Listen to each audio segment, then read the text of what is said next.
आज के दर्शन आप सबको अच्छे लगे, जानकर बहुत खुशी हुई। नंदगांव, बरसाना, गोकुल ये तीनों जगह ऐसी हैं, अगर आपको कभी मौका मिले तो एक बार आप ज़रूर जाएं। जो आनंद आपको वहाँ प्रत्यक्ष दर्शन करके होगा उसका अनुभव बताया नहीं जा सकता। अच्छा चलिए, कल जो हमने कहानी सुनाई थी राजा भर्तहरि की और बोला था उसका बाकी का भाग आपको बताते हैं, तो इसका दूसरा रूप एक ये भी है कहानी का कि जो पिंगला थीं वो बहुत अच्छी थीं, सुशील, और राजा को बहुत प्यार करती थी भर्तहरि को। एक दिन भर्तहरि राजा जब शिकार के लिए जंगल में गए तो उन्होंने वहाँ पर देखा कि एक व्यक्ति की मृत्यु हो गई थी और उसकी पत्नी उसका वियोग सहन न करने के कारण चिता में ही कूदकर अपनी जान दे दी।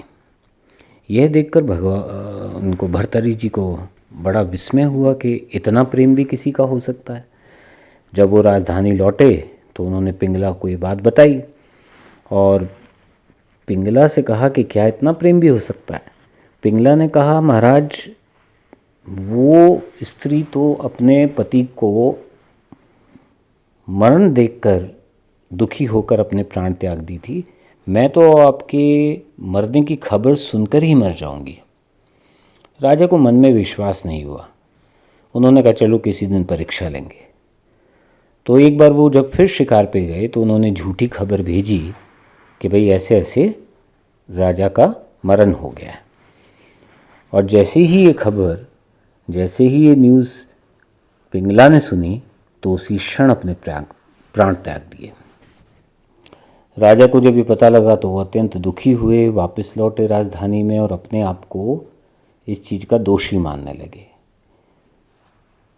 तो पहली कथा में भी आपको बताया था कि गोरखनाथ जी इनके पास आए थे, तो इस कथा में भी यही जिक्र होता है कि गोरखनाथ जी आए थे और उन्होंने राजा का प्रेम देखकर रानी के प्रति और उसका पश्चाताप देखकर रानी को वापस जिंदा कर दिया।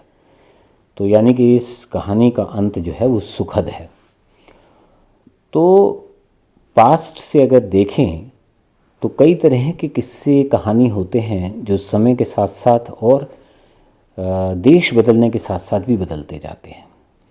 तो यह कहना तो असंभव है कि कौन सी कहानी सत्य है, पहली या दूसरी, लेकिन एक तरह से ये सब लोक गाथाएँ हैं।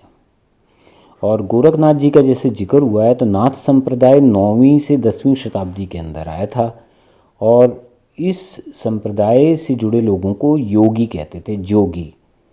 लेकिन क्योंकि ज़्यादातर लोग इस संप्रदाय में जो थे वो अशिक्षित थे, तो इसीलिए सभ्य समाज जो था इस संप्रदाय को अच्छा नहीं समझता था। लेकिन एक बात नोट करने की है कि जो अशिक्षित होते हुए भी इन लोगों ने शिक्षाएं दी हैं वो शायद अच्छे से अच्छे शिक्षित लोग भी नहीं दे सके। तो गोरखनाथ जी का अपना एक बहुत बड़ा महत्व है इस नाथ संप्रदाय में, और ये नाथ संप्रदाय पहले बंगाल, बिहार और नेपाल के अंदर फैला हुआ था।